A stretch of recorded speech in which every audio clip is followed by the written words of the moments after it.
আসতেছে একদম বাম সাইডে লাস্টেটা আমাদের জেবি চিতা এন্ড ফুল স্কোয়াড কিন্তু জেবি গ্রুপ তোমরা দেখতেই পারলা।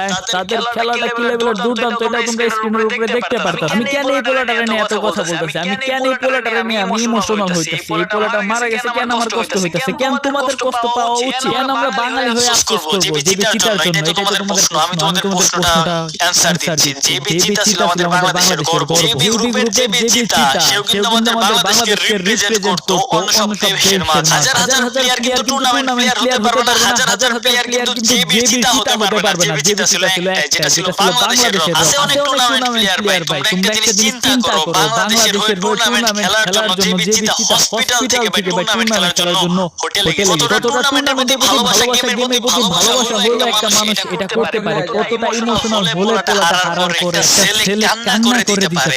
হ্যাঁ, এটা আমাদের জেবি চিতা তিনি ছিল অসুস্থ, সেই অবস্থায় কেউ কথা বলার সাহস করতো না, সেই অবস্থায় গেম প্লে করতো। তিনি আসলে একটা যোদ্ধা ছিল। ওকে, তাহলে তোমরা বুঝতে পারলা, তোমরা চিনতে পারলা, যারা জানো না তোমরা জানতে পারলা যে জেবি চিতা আসলে